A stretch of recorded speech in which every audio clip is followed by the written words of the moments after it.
Oh? I didn't think I would see you here. Are these two your friends? Yes. We had the fortune of meeting not too long ago. They are quite a knowledgeable and talented pair, and a pleasure to be around. Traveler, we were just discussing the history of Rex Lapis. Would you like to listen? This, good sir, seems not to appreciate the almighty power of the Lord of Geo. As a professional archaeologist, I'm inclined to correct some of his erroneous views. We are discussing the whereabouts of the first Mora. As everyone knows, the Lord of Geo taught the ancient people of Liyue the craft of smelting, creating goods that allowed them to develop trade with the early nations of that time.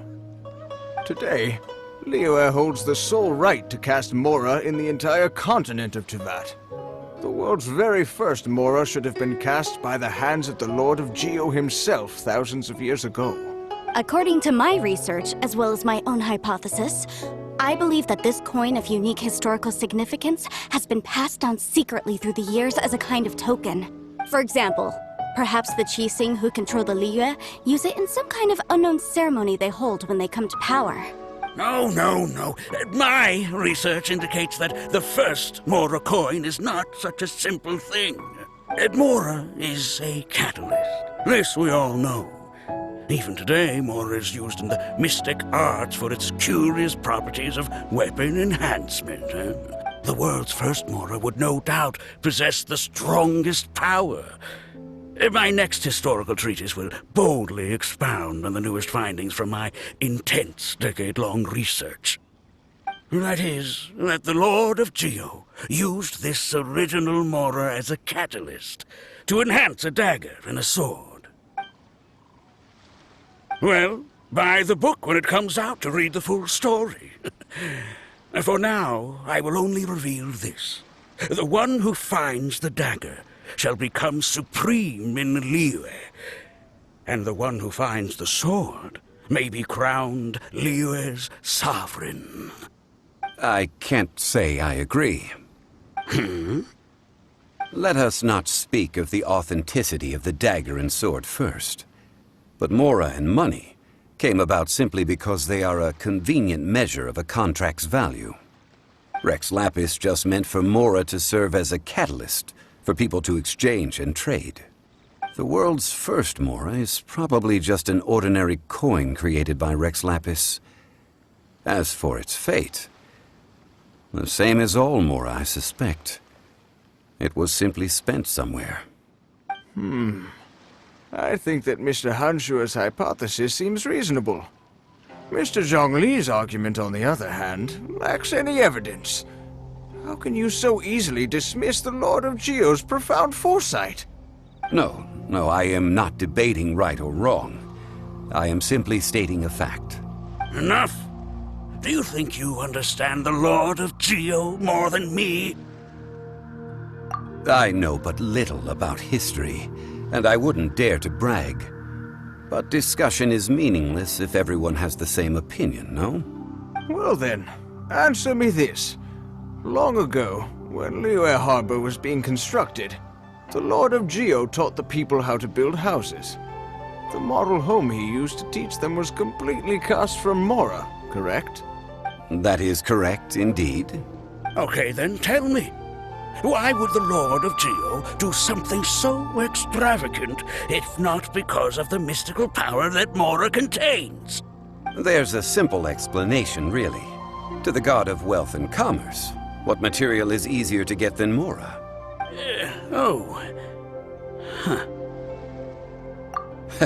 I mean, I am talking about Rex Lapis. Excuse me, sir. I have some questions about archaeology. Can we find somewhere quiet to chat? I mean, if it's okay with you. Oh, it's no problem at all. But may my friend accompany us? Perhaps they could be of some help. Of course. They can come if that's what pleases you, sir. Let's go.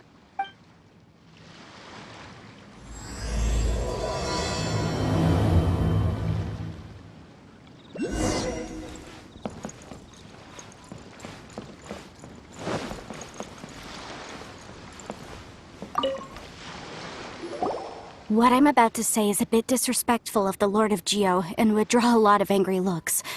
So it's best to discuss this somewhere quiet. Your argument just now exhibited acuteness of speech and thought. Most importantly, you don't fall for the boasting and acting of the others. You remain objective. So I have a question for you. Perhaps you will answer differently from other scholars. Do you think that all the gods that the Geo Archon killed were evil? Let's not analyze it in terms of good versus evil. Rex Lapis placed great importance on the integrity of contracts. So any gods he killed certainly must have broken some kind of contract. But when I was doing some research, I learned about the legend of the god of salt. The god of salt, Havria, was a very kind god, but she encountered Morax one day in battle. Morax used a rather underhanded trick to assassinate her. This bit of history is a long story. But you may not like the truth when you hear it. Don't worry, please tell me what you know. This event, I've already searched for answers for a long time. No, it's just... Where should I begin? Over here, Mr. Zhong Li. I've been looking for you. So you're over here all this time.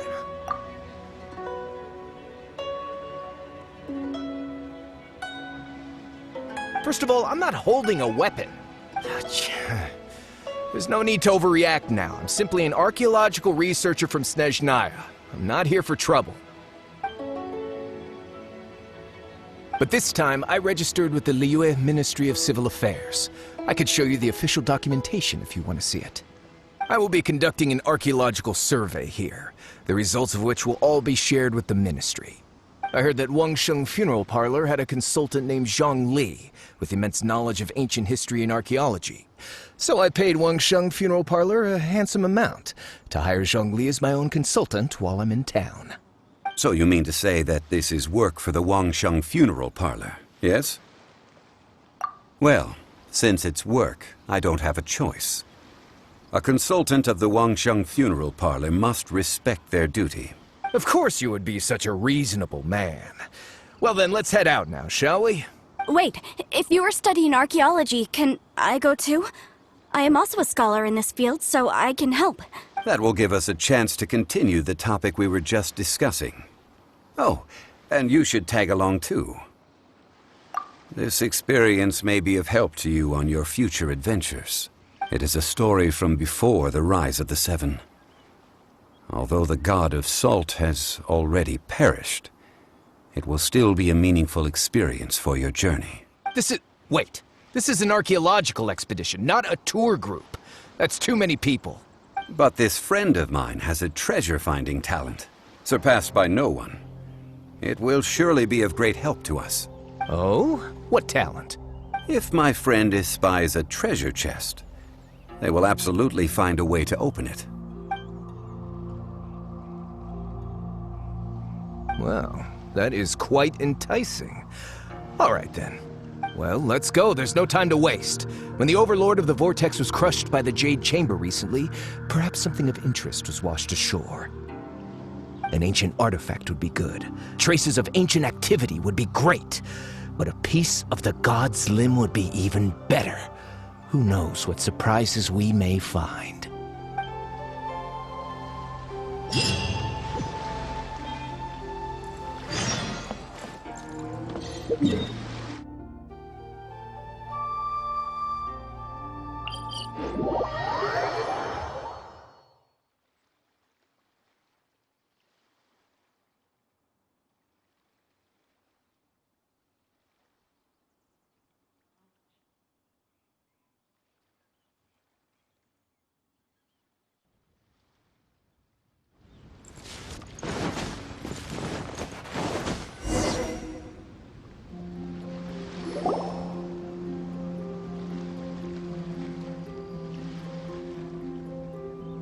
This place looks so ordinary. Can we really find anything valuable here? I don't mean the scenery, but rather that there should be something out of the ordinary. A big battle did just occur and all, and I don't even know where to begin looking here. Couldnt Stone Forest is actually the perfect place to be, if you wish to learn about the gods or the history of the Archon War.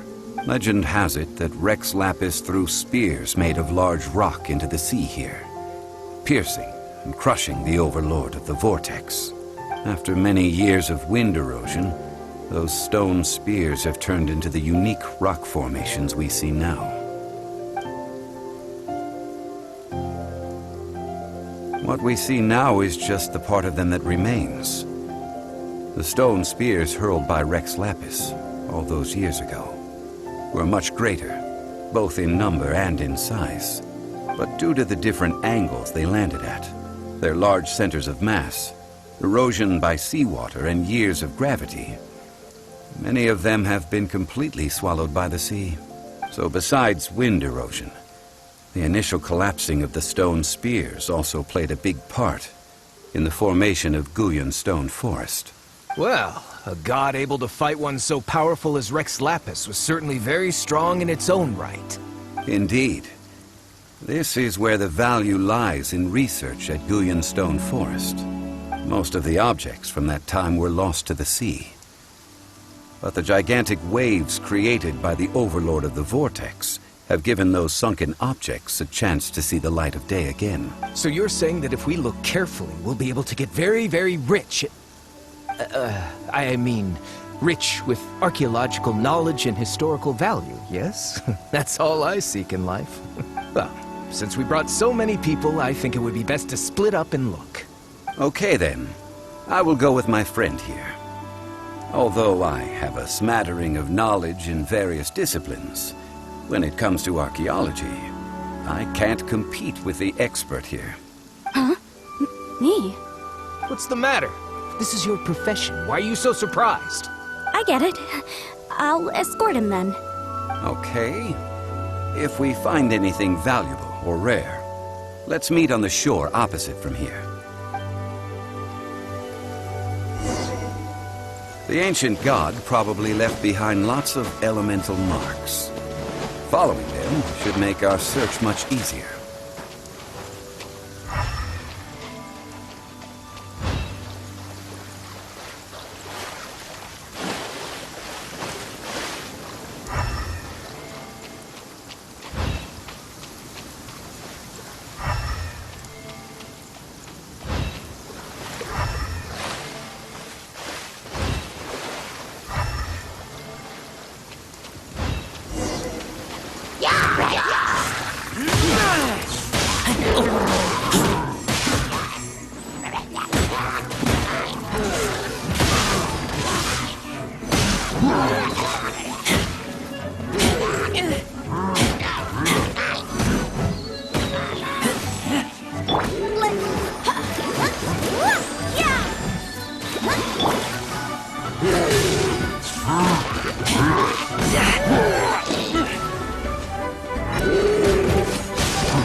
Couldnt Stone Forest is a place where a god was defeated, and its remnants still affect the area to this day.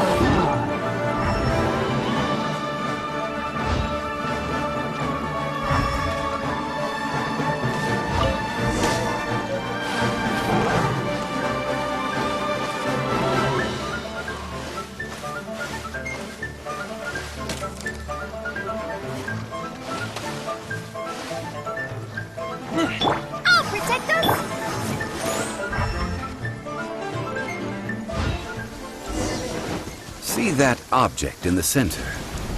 Perhaps it emits the remnant strength of the god. That would certainly attract it. The hydromanic monsters.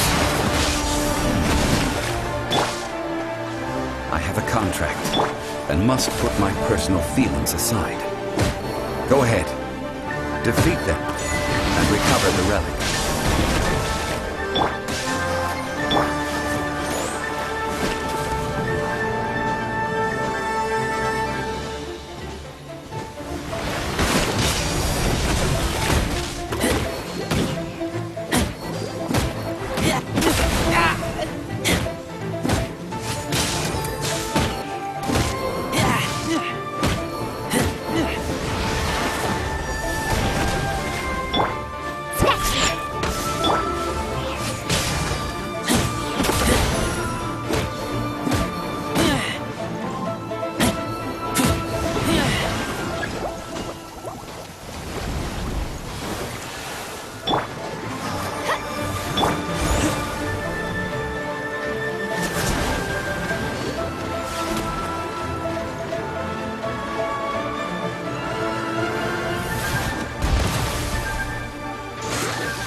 It's just a stone slab, but its design is quite unique. This should be enough to garner some information. Let's head back.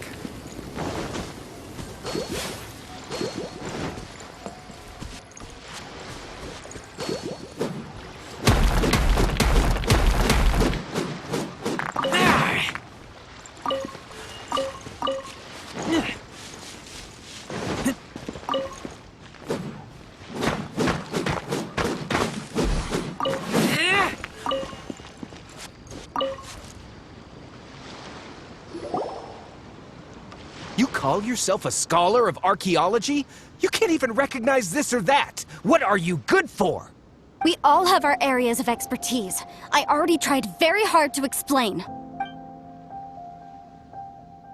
This girl just keeps bragging about how she's an archaeologist, but she doesn't even know anything about the surrounding ruins. I even know more than her.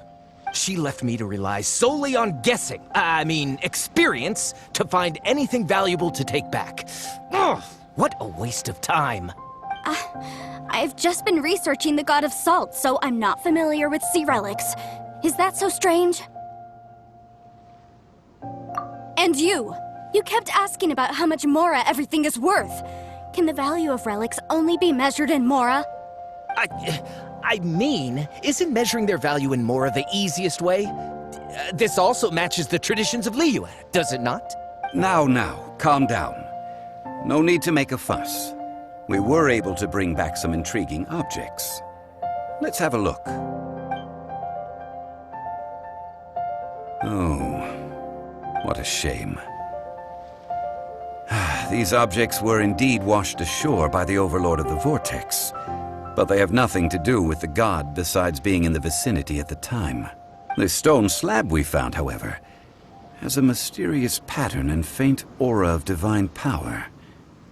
Perhaps it will be useful for research purposes. Quick, give it to me. At least we didn't come for nothing. The power of the gods, yes! This is good. Oh, but these other objects are certainly worth a little something, right? It should be enough to cover the cost of hiring you. It's all mine. Not at all. My quest to uncover the history of the God of Salt is because history can tell us about culture and beliefs. But you? You're just trying to use archaeology to get rich. Nonsense! I'm a professional archaeology researcher from Snezhnaya. I swear. If I'm lying, may the Lord of Geo strike me down.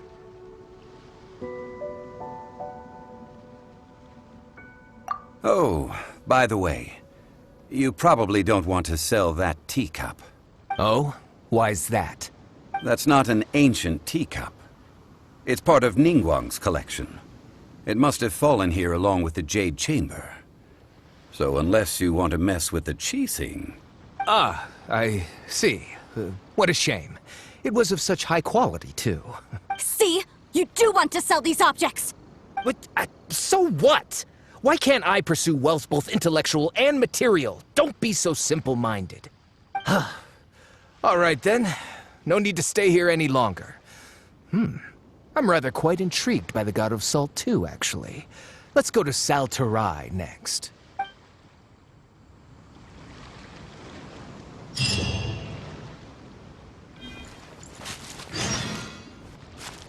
Ugh! You're simply a money grubber! And what are you, then? All you think about is digging up valuable relics every day.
I heard that Salterai was once the home of the God of Salt's people. Therefore, there's sure to be loads of valuable relics nearby. According to legend, the people of the God of Salt, Havria, enjoyed prosperous lives under her protection. But this legend has been around for ages. With the countless scrap collectors and treasure hoarders in the area, there probably aren't many valuable things left here. Oh, good. That's just great. If I knew it was picked this clean before, I wouldn't have come. About that, I know there's a ruin deep in this cave here. It's related to the God of Salt, which is actually how the area originally got its name of Salterai. However, the ruin entrance has been sealed by a mysterious power. Nobody has been able to break the seal. I found a mechanism that seemed to be related to the seal, but when I undid the mechanism, the seal wasn't affected at all. So at the moment, the seal's origin and how to break it are very important topics in my research on the God of Salt. I don't know. There's no concrete evidence. But I'm pretty sure the seal is meant to hide some kind of long-forgotten truth. The god of salt was a benevolent god, adored by the people, not to mention powerful. She wouldn't have any kind of shameful secrets to hide. So, the one who wants to hide some truth is very possibly her killer, Morax. Who cares about all that? It sounds like countless treasures of the god of salt lie within this ruin, just waiting for someone to find them, right? You weren't listening at all, were you? Ugh. Even if there's a mountain of treasures inside, nobody can get in if the seal isn't broken. Ah, but we have the illustrious Mr. Zhong Li with us. He looks like he knows just about everything. A little seal shouldn't be any trouble for him. This seal seems to be quite ancient. Even Mr. Zhong Li may not know all of its secrets. I may know something about it. What? Over the years, I've heard various rumors with bits of knowledge about seals. Although their references seem rather disorderly, they do in fact contain the secret to breaking seals. Let's go take a look at the mechanism Miss Wanyan just mentioned. Okay, since Mr. Zhongli says so, follow me then.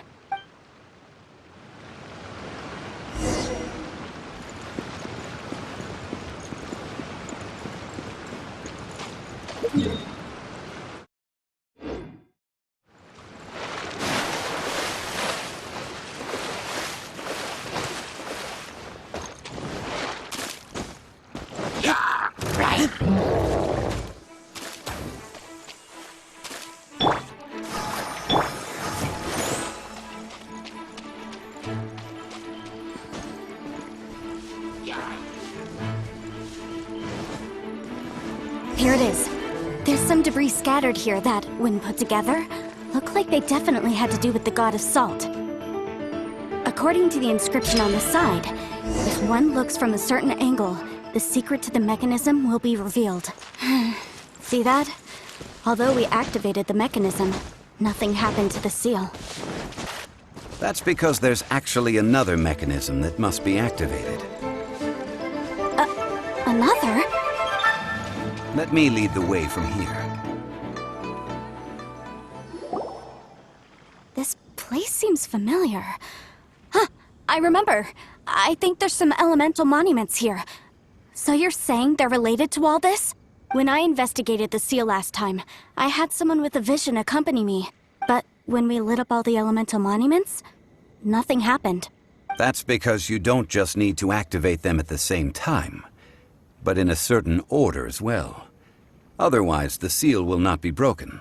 The secret to this puzzle is hidden in the legends about the Archon War. Tianheng in the south, Yaoguang in the east, Jueyun in the west, Qingce in the north. All desolate and devoid of life. Liyue is vast, yet even one haven is hard to find. To the north, to the east. Do the people of Liyue always talk in riddles? I think I've heard this saying before. Certainly you have. And the contents of this saying are also related to the god of salt. To provide a haven for her people, whose lives had been ravaged by the Archon War, this benevolent god searched all across Liyue. At that time, with the chaotic fires of war engulfing the land, even one sliver of peace was a luxury, and that haven she eventually found is right here. Today, it is known as Sal Turai. How sad then. In the end, this peaceful place was destroyed by Morax. Okay, enough with these ancient stories. Now that we have the clue, hurry up and break the seal. Whatever happened doesn't matter as long as we can get inside that ruin.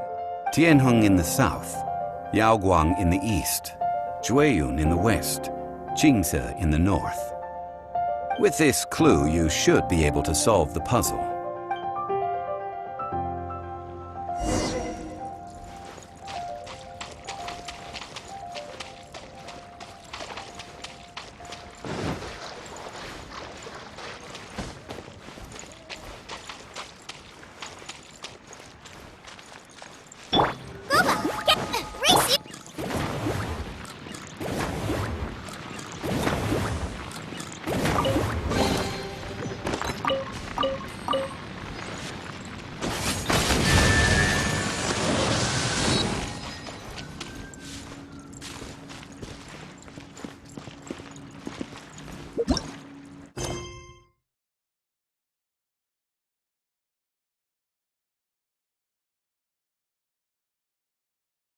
Look!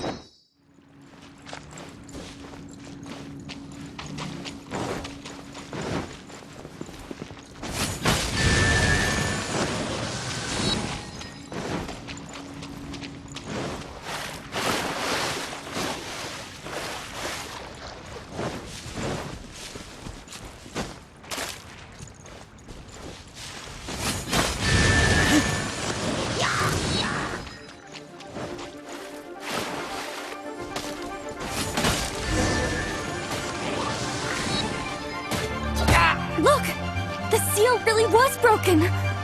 Mr. Zhong is indeed quite remarkable. It was nothing, really. Now, it's time that people learn the hidden truth lost to time.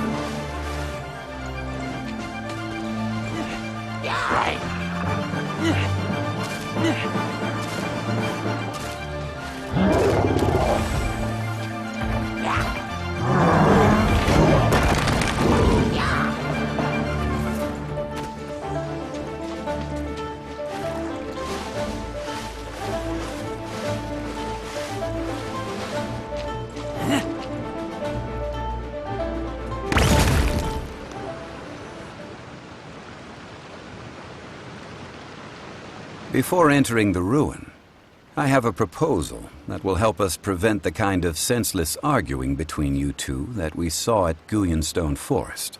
Okay. What is it? I propose you two agree upon a contract, stipulating that we alternate who gets claim to each treasure we encounter, with only one object permitted per claim. To show my sincerity, I won't be taking any treasure. This will just be between you all. I don't agree. I mean, you want me to split the treasure with this amateur archaeologist? No, absolutely not. I don't agree either. He will only defile the precious relics left behind by the god of salt. I can't accept this. Well then, if the contract is not agreed upon, I will no longer serve as your consultant on this expedition.